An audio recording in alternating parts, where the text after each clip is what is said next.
Right. Stu?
If anybody's still eating, go ahead. Don't let me interrupt you. I appreciate very much having an opportunity to come down here and join you. Ate more than I usually eat for lunch, but I'll try to make up for that days ahead.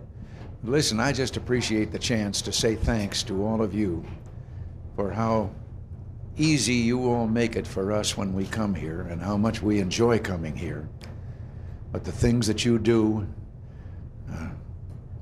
we look forward to that Christmas tree every year that we find all decorated in the house and other things of that kind. And we're very grateful, believe me. But now, I have to tell you a little story that'll explain what I'm going to say next. It was back in Caesar's time, and they turned the Christians loose into the Colosseum and then loosed the hungry lions on them, and the lions came roaring toward them, and one man stepped out from the little huddle of people and said something quietly, and the lions all laid down. Well, the crowd got mad. They weren't going to see any blood, and they were very upset, and Caesar was angry, and he had to bring the man that had talked up to him. And he said, "What did you say to the lions that made them act like that?" He said, "I just told them that after they ate, there'd be speeches." Well, there won't be any speech, but I just thought, I won't keep you long here, but maybe sometime or other, when you're doing some of those nice things for us, you said, I'd like sometime if I had a chance to ask him. Well, go ahead. If you've ever thought of any questions you'd like to ask, whatever it's about, fire away, and maybe I won't do a monologue here, we'll have a dialogue. Just sing out anyone that's got a question. Honest.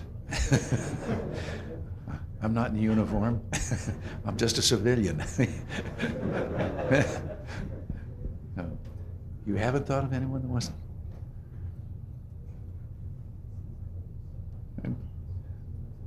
Mark has one. Mark? No.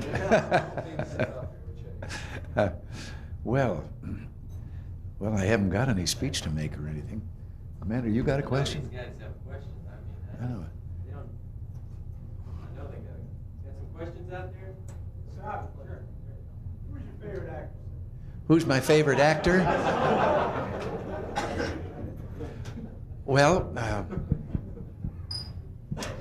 years ago, from the standpoint of acting ability, my favorite actor was Spencer Tracy. I think he was one of the great actors of all time. From the standpoint of just admiring the guys, there are two of them that stand very high. And one of them is Jimmy Stewart, who's still around, and the other one was Duke Wayne. I kind of liked Duke's approach to life. And he was just the way that you saw him on the screen. He was that way. He was a great guy. Jimmy Stewart, little story, when I was campaigning in 1980, Jimmy Stewart went out on the campaign trail with me. And he would introduce me at some of these fundraising banquets. But then he, in turn, of course, would first be introduced by the master of ceremonies, the local fella.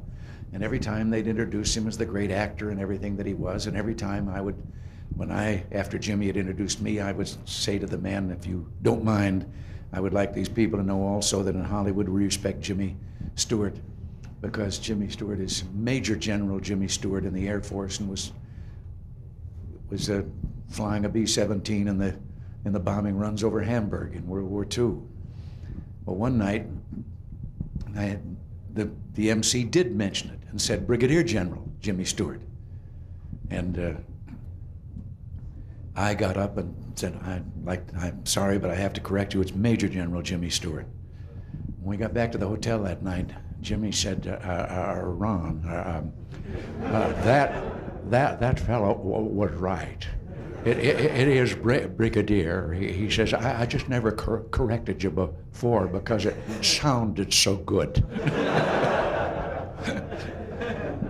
Somebody else with a question? Now that we've broken the ice? I think we have one back here. Yes. We're kind of wondering about chow. I thought it was great, and you had my very favorite food of all time, macaroni and cheese. No, it was great. Thank you. Since I don't have as active a life anymore as these fellas do, though, I'm glad that I don't have an opportunity to get at that kind of food every noon, sitting there at an office desk. Usually I make it a bowl of soup, except for dessert. I'm a dessert man. Yes? Yes, sir. Last Cooper Jones, sir. Who are you picking for the NBA champion, sir? Oh. Somebody here said the Celtics. No, I'll tell you, I don't get enough time anymore to keep track of what's going on in the leagues and even then in the college and university ball. So I just usually kind of have to wait until I find out what has happened instead of predicting. And besides, you know, in the present job I've got, I'm not supposed to have any favorites. Somebody else? Nothing about the budget or the... Well, yes. President Reagan. Back in 1964, dating myself when I graduated from high school, I had the pleasure of receiving my diploma at Inglewood High School in North California. Well, you're worried about being a high school graduate in 1964. I graduated in 28. Did you say I signed your? You handed it to me, sir. Oh, you was the guest speaker at Inglewood High School. Oh, for heaven's sakes, yes. Now I do remember. Yes. Well, glad to be able to do it. I don't get to do things like that very much anymore. I think about the last time I got to hand them out was at Annapolis, and then shook 1,050 hands. Anyone else? Well, I won't keep you then. I know you've got things to do, and I hope that you aren't sitting there with a question and just reluctant to ask it, because I enjoy this very much. And you haven't asked a one about the job or what we're doing or anything of that kind. Well, thank you all again for all that you do for us here, and we look forward to these next 20 months and hope we can get here more often than we have in the last several weeks. This has been a long stretch for us. When we don't get here very often, we feel we're being put upon by the people down in Washington. So, God bless you all. Thank you all. Thank you.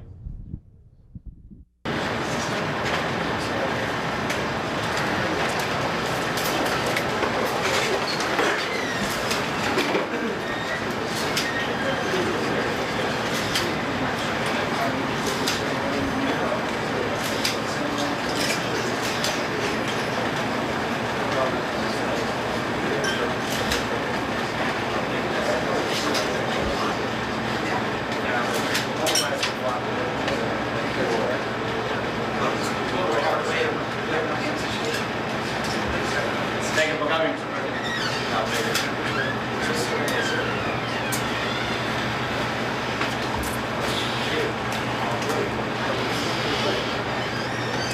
Oh, yeah. Again, thank you all.